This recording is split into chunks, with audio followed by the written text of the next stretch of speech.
Andrew, we're talking about 5 stars, and Maryland is going to have the newest one at Fair Hill. If you went, if anyone from here went, we'd have to fly. And I think, you've got reasonable experience of that, having grown up a million miles away. Tell me about flying, because I think it's quite fascinating with horses. First of all, the stalls are very good that they travel in. Then when the aircraft is in the air, it's just so smooth for the horses. Many years ago, I took my horse Davey from the United Kingdom back to Australia. The flight actually took 64 hours. You could nearly hack there. No. I cannot remember whether we started in Stansted or Luton. We flew to Shannon in Ireland. From Shannon, we flew to Greenland. From Greenland, we flew to Iceland. From Iceland, we flew to Edmonton. From Edmonton, we flew to Honolulu. From Honolulu, we flew to Fiji. In Fiji, I can remember there was a strike at the time, so they did not connect the generator to the plane to keep the air conditioning going in the plane. And so the heat and the humidity was just so immense that it was decided at the time we should start taxiing with the doors open just to get some air in. Well, the scream of the engines only several meters away was just deafening. Horses were panicking, they were shaking their heads just with the scream of the engine. I can remember horses that I was in charge of, they were starting to jump out over the front of their stall.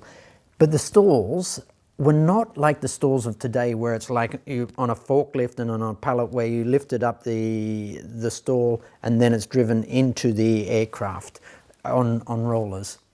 On that particular flight, we walked the horses up a man-made ramp into the stretched DC-9, then down the aircraft and closed the partition around as if we were actually in a horse box. I was pushing the horses back, trying to get them back anyway. Closed the door. We then took off, flew to Auckland again. It was another hour to 2 hour stopover, and then we flew to Sydney. Total of 64 hours. It was an experience of a lifetime, one I hope I never experience again. And, so much of what you're doing these days isn't just you, the Olympian, it's Team Hoy. And, now you have your grooms and your head traveling person, on these jets flying with Vasily and your other championship horses. I mean, what they do must be critical. The horse is a true athlete, and I have to be an athlete. The horses have to be an athlete. And so therefore, it's very important that whoever is traveling with the horse has a total understanding of the horse's behavior. If anything is not normal, you need to rectify or work out what you can do to make the horse comfortable. It's not just about what I do, it's about the whole team, and the owners are a huge part of that team as well. You've got to have the right horsepower, your staff are really important, all of your service providers are part of that team as well. And sure, I might stand up there on the dais if I do well and receive a medal, but I am one very small part of that team. I was just going to ask you about this, because Maryland clearly is going to be in America, and things are bigger and better in America. This is the rosette you won for winning Burghley in 1979, and this was for 17th place at an American horse trials in Kentucky. God bless America. But I mean, that again, for Maryland, it must make you think, if you had a horse, you might think about going, because they look after us over there, don't they? Look, I always have enjoyed going to the United States to ride in competition and to experience everything that they give in America. Los Angeles, 1984, was my first Olympic Games, America. My first gold medal that I actually won, second gold medal, I should say. When you lose count, come on. Second gold medal was Atlanta, and so very, very special. Tell me a little bit about Los Angeles, because you were out at Santa Anita, and in those days you came back. You show jumped in the stadium? Correct. Yeah. Yes. I mean, that's unbelievable now that, equestrianism used to be that important, or, that much on the world stage, that we'd come and jump in the stadium. The cross-country course was on a golf course. I had never ridden on a golf course. And it was just so special for me to have just the perfect footing for the horses. It frightened me so much because the fences, and I only saw a photograph the other day of Ginny Elliott, Virginia Lang, as she was at the time, jumping a fence where it was a moon-shaped oxer that she jumped. And I had a very, very small horse called Davey. He was only 15.3.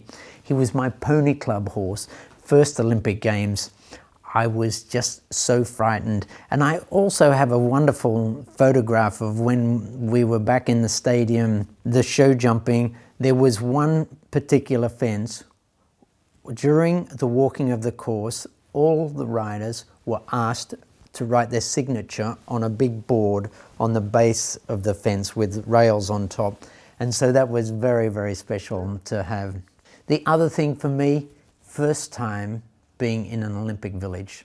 We've mentioned Davey, and here is a little memento of Davey. Because while we're talking about flying and going overseas and Davey going to Los Angeles, having also been to Lexington, we had to bring Davey home. Because in those days, the Australian horses, they were on one-way tickets to their first championships. So tell me about Bring Davey Home. No, I only got to ride in my first championship, which was World Championships 1978, by chance. I had the Secretary General of the Australian Equestrian Federation call my parents home, because in those days, no mobile phone. I can remember at the time I was loading hay on the property onto a truck so that we could feed the cattle. So my mum comes across to the barn and said to my dad that the Secretary General called. And I said, so what did he want?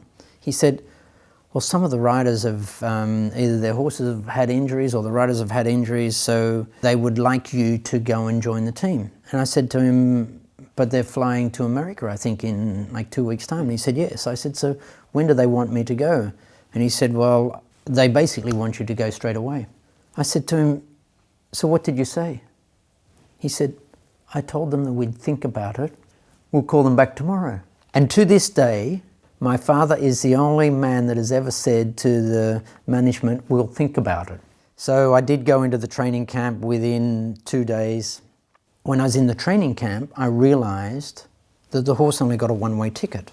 I want to bring the horse home because he's my pony club horse. He's a horse that I've just started with.